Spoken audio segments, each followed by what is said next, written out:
Hello dear student, welcome back to my YouTube channel किस्पी mathematics classes. तो कैसे आप सब लोग? आई होप आप सभी लोग अच्छे होंगे। तो आज मैं स्टार्ट करूँगी आपकी न्यू एक्सरसाइज 3.4। ओके, तो चलिए इसके क्वेश्चन स्टार्ट करने से पहले मेरे चैनल को लाइक, शेयर और सब्सक्राइब कर दीजिए। तो चलिए करते हैं क्वेश्चन स्टार्ट। अब देखिए जो यहाँ पे ये तीन इंपॉर्टेंट फॉर्मूले आपके, तो ये तीनों के तीनों फॉर्मूले इस एक्सरसाइज से रिलेटेड है। ओके, तो जैसे first formula, if sine theta equal to sine alpha होता है, तो जो थीटा की वैल्यू होगी वो होगी n pi plus -1 to the power n into alpha. n की जगह है, मतलब जो n है वो बिलोंग कर रहा है z को। z होगा यहाँ पे इंटीजर, इट मीन्स प्लस भी हो सकता है, नेगेटिव भी हो सकता है एंड ज़ीरो भी हो सकता है। ठीक है, और अल्फा का मतलब है यहाँ पे कोई एंगल होगा साइन के साथ। एंड दूसरा फॉर्मूला इसका, if cos theta equal to cos alpha, तो यहाँ पे जो थीटा की वैल्यू होगी वो होगी 2n pi plus minus alpha. तो n का मतलब तो वही है z से, इंटीजर से, और अल्फ़ा का मतलब है जो कॉस के साथ एंगल होगा। फिर थर्ड और लास्ट फॉर्मूला इसका, if tan theta equal to tan alpha, then theta की वैल्यू यहाँ पे n पाई प्लस अल्फ़ा, और n बिलोंग्स टू है z। Okay, integer. तो ये जो तीनों के तीनों फॉर्मूले साइन, कॉस और टेन में, अगर हमारी एक्सरसाइज में हमारे पास कोई क्वेश्चन ऐसा आता है कि कॉसेक में हो, सेक में हो या फिर कॉट में हो, तो उसको पहले हमको कन्वर्ट करना पड़ेगा साइन, कॉस या फिर टेन में, जिससे रिलेटेड कि हमारा क्या बन सकता है, फॉर्मूला बन सकता है। तो अब चलिए एक्सरसाइज स्टार्ट करते हैं। तो एक्सरसाइज है आपकी 3.4 और उसका जो क्वेश्चन नंबर फर्स्ट है आपका, वो है आपके पास 10x इक्वल टू √3। तो ये जो हमारे पास इक्वेशन दे रखी है, तो इसका हमने मुख्य तथा व्यापक हल निकालना है, सॉल्यूशन निकालना है। ओके, तो अब जैसे क्वेश्चन नंबर फर्स्ट है 10x इक्वल टू √3, तो इसको सॉल्व करते हैं। तो ये तो 10x ऐसे ही रहेगा। अब 10 में जो √3 होती है वो वैल्यू होती है 1060 की। 1060 की वैल्यू होती है √3, तो √3 की जगह हमने लिख दिया यहाँ पे 1060।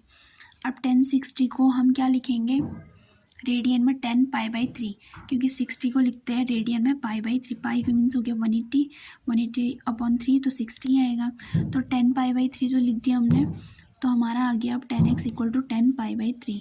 तो ये तो ईजी है, इसमें ईजिली फॉर्मूला लग रहा है, जैसे 10 थीटा इक्वल टू 10 अल्फ़ा। ठीक है, थीटा की जगह x है और अल्फ़ा की जगह पाई/3 है। तो अब यहाँ पे जो थीटा है, थीटा की जगह क्या होता है, ये n पाई प्लस अल्फ़ा होता है, एंड जो n होता है वो बिलोंग्स टू होता है z।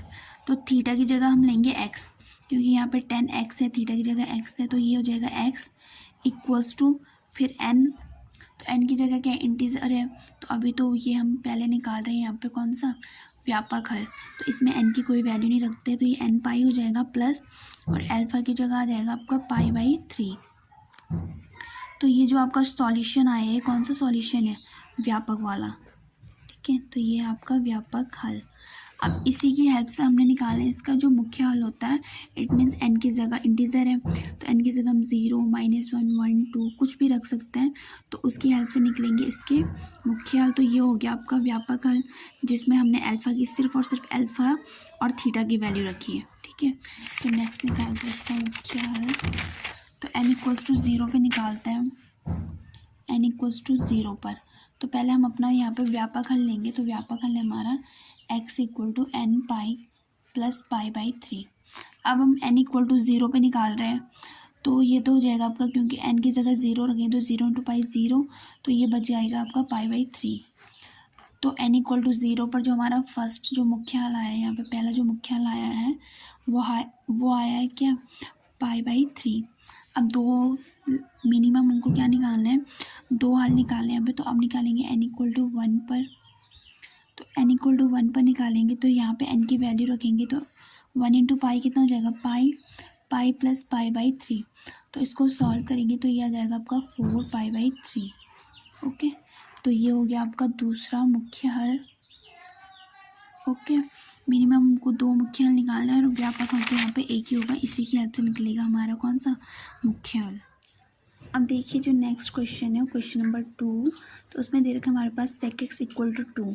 अब क्योंकि जो हमारे पास फॉर्मूला होता है वो सिर्फ साइन कॉस और टेन में होता है, तो अगर कोई और ट्रिग्नोमेट्री फंक्शन में अगर हमारे पास आता है क्वेश्चन, तो उसको हम पहले कन्वर्ट करेंगे जो कि हमारा फॉर्मूले में भी होता है।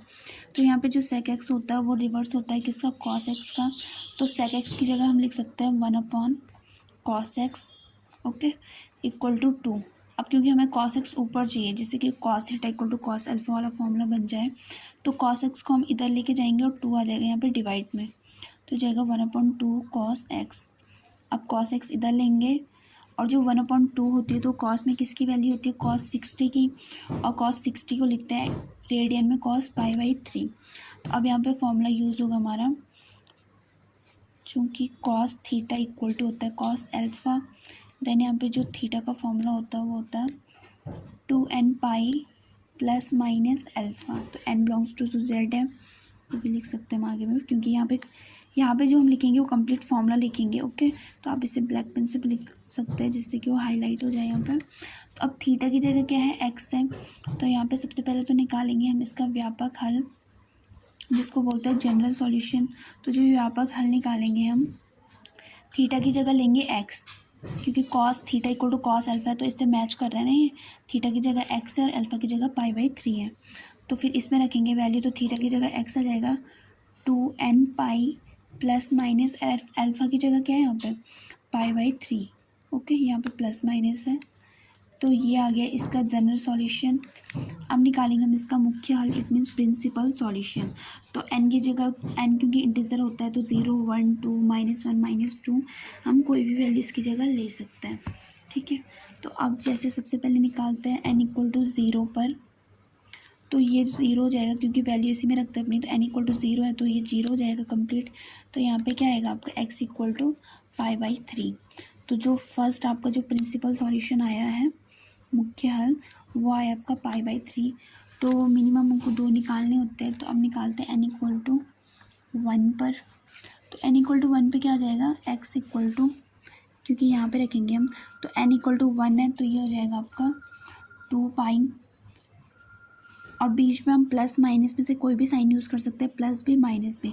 तो अगर हम यहाँ पे माइनस यूज़ करें तो जाएगा 2 पाई माइनस π/3। फिर इसको सॉल्व करेंगे तो कितना जाएगा 6 पाई माइनस π/3, एंड 6 पाई में से पाई लेस करेंगे तो ये जाएगा आपका 5 π/3, ओके। तो यहाँ पे जो x की जो वैल्यू है वो आ गई आपकी π/3। तो ये देखिए ये आ गए यहाँ पे आपके एक x इक्वल टू π/3 और एक x equal to 5 π/3 principal solution, okay. तो अब करते हैं यहाँ पे नेक्स्ट क्वेश्चन। तो नेक्स्ट क्वेश्चन है क्वेश्चन नंबर 3 आपका, cot x इक्वल टू -√3। तो अब cot x में तो कोई फॉर्मूला होता नहीं है, फॉर्मूला होता है tan x में। तो cot x को हम क्या लिख सकते हैं 1/tan x, क्योंकि cot x रिवर्स होता है tan x का, तो -√3 ऐसे रहेगा। फिर क्योंकि हमें tan x की वैल्यू निकालनी है तो tan x इधर जाएगा, तो -√3 किधर आ जाएगा यहाँ डिवाइड में, ओके। तो ये आ गया आपका tan x इक्वल टू -1/√3। तो tan x फिर माइनस इधर ही रहेगा, और 1/√3 की वैल्यू क्या होती है tan में, tan 30 की जो वैल्यू होती है वो होती है 1/√3। तो ये लिख दिया हमने माइनस की जगह, तो माइनस है 1/√3 की जगह लिख दिया हमने tan 30। तो अब क्योंकि ये माइनस है ना, और tan की वैल्यू जैसे ये होता है यहाँ पे फोर्थ क्वाड्रेंट होते हैं, first second third and fourth. तो tan की जो वैल्यू होती है फर्स्ट और थर्ड वाले क्वाड्रेंट में तो पॉजिटिव होती है, लेकिन सेकंड और फोर्थ वाले क्वाड्रेंट में tan की वैल्यू नेगेटिव होती है। तो यहाँ पे जो हम tan की वैल्यू पहले इसको सॉल्व करेंगे, क्योंकि यहाँ पे माइनस है तो हमको ये माइनस साइन हटाना है, तो सेकंड या फिर फोर्थ की हेल्प से सॉल्व करेंगे, सेकंड या फोर्थ क्वाड्रेंट की हेल्प से। तो ये जाएगा आपका tan x इक्वल टू, तो अब हमको माइनस वाला साइन हटाना है, तो इसको हम लिख सकते हैं जैसे यहाँ पे 90 डिग्री वाला एंगल होता है, यहाँ पे 180 होता है, यहाँ पे 270 और यहाँ पे 360, ओके। तो अगर हम 180 माइनस करें या फिर 90 प्लस करें तो भी इसकी वैल्यू पॉजिटिव हो सकती है, और या फिर हम 270 प्लस करें फिर 360 माइनस करें तो भी इसकी वैल्यू पॉजिटिव हो सकती है। अब देखिए अगर हम 90 और 270 में करते हैं तो 90 और 270 में क्या होता है कि ट्रिग्नोमेट्री फंक्शन की वैल्यू चेंज हो जाती है, इट मीन्स 10 कॉट में कन्वर्ट हो जाएगा। और अगर हम यहाँ पे 10 कॉट में कन्वर्ट कर देते हैं तो हमारा कोई भी फॉर्मूला यहाँ पे यूज़ नहीं होगा। तो इसके लिए इसको हम क्या करेंगे, किस में कन्वर्ट करेंगे, 10 180 माइनस में, क्योंकि अगर 180 और 360 की हेल्प से इसको सॉल्व करेंगे तो इसमें ट्रिग्नोमेट्री फंक्शन की वैल्यू वही रहती है जो कि पहले होती है, ठीक है। तो वो चेंज तो नहीं होगी, तो इसलिए यहाँ पे लिखेंगे हम 10 180। अब क्या ये 30 माइनस करना है तो 180 माइनस हो जाएगा आपका 30, ओके। तो 10 180 माइनस 30। अब देखिए 10 180 minus 30, it means second quadrant में जाएगा और सेकंड में 10 की वैल्यू निगेटिव होती है, तो इसलिए ये वाला साइन क्या ऑटोमेटिक यहाँ पे से हट गया, क्योंकि सेकंड क्वाड्रेंट में 10 की वैल्यू होती है आपकी निगेटिव, ओके। तो ये हो गया यहाँ पे 10 180 माइनस 30, इट मीन्स जो ये माइनस 10 30 इसको लिखा है हमने 10 180 माइनस 30, ओके। तो अब देखिए 10 180 माइनस 30 कितना जाएगा आपका, 10 150 डिग्री लेस करना है उसमें से, तो जाएगा 10x। अब जो 150 डिग्री होता है उसको हम क्या लिखेंगे यहाँ पे रेडियन में, 10 5 पाई/6। अब 5 पाई/6 क्यों लिखा है, क्योंकि जो पाई/6 होता है उसको 30 डिग्री लिखते हैं, और 30 इंटू 5 अगर आप करेंगे तो आपका 150 आएगा, ठीक है, सॉल्व करके। तो ये आ गया यहाँ पे 10x = 10 5 पाई/6।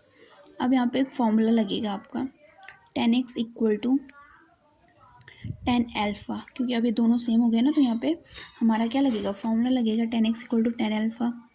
तो ये क्या हो जाएगा आपका 10 theta = 10 alpha, okay. 10 theta = 10 alpha, और थीटा की जो वैल्यू होती है 10 के लिए वो होती है n pi plus alpha, and जो n होता है वो बिलोंग करता है z को, इट मीन्स इंटीजर को। तो सबसे पहले इसका जनरल सॉल्यूशन निकालेंगे हम, जनरल सॉल्यूशन इट मीन्स व्यापक हल। तो थीटा की जगह यहाँ पे क्या x है, तो यह जाएगा आपका x = n पाई प्लस, और अल्फ़ा की जगह क्या है आपका 5 पाई/6, जो 10 के साथ जो एंगल होता है। तो ये तो आ गया आपका यहाँ पे जनरल सॉल्यूशन। अब निकालना है हमने इसका क्या, प्रिंसिपल सॉल्यूशन। तो 2 मिनिमम प्रिंसिपल सॉल्यूशन निकालने होते हैं हमको, तो निकालते हैं। सिर्फ प्रिंसिपल सॉल्यूशन निकालने के लिए भी हमको क्या होता है कि जनरल सॉल्यूशन में वैल्यू रखनी पड़ती है n की, और जो n होता है वो बिलोंग करता है z को, नेचुरल नंबर को। तो n की जगह हो गया आपका 0, ठीक है। अगर हम n की जगह 0 रखते हैं n = 0 पर, तो ये हो जाएगा x = अब अगर यहाँ पे हम 0 रखें तो 0 × पाई 0, तो बचा कि आपके पास सिर्फ 5 पाई/6। तो यहाँ पे जो फर्स्ट आपका प्रिंसिपल सॉल्यूशन आया वो आया आपका 5 पाई/6। अब अगर हम यहाँ पे रखें n = 1 पर, तो यहाँ पे क्या हो जाएगा x = n × पाई, तो 1 × पाई पाई हो जाएगा। तो ये आ गया आपका x = पाई प्लस 5 पाई/6, आगे तो वही है ना। तो ये आ जाएगा आपका सॉल्व करके 11 पाई/6।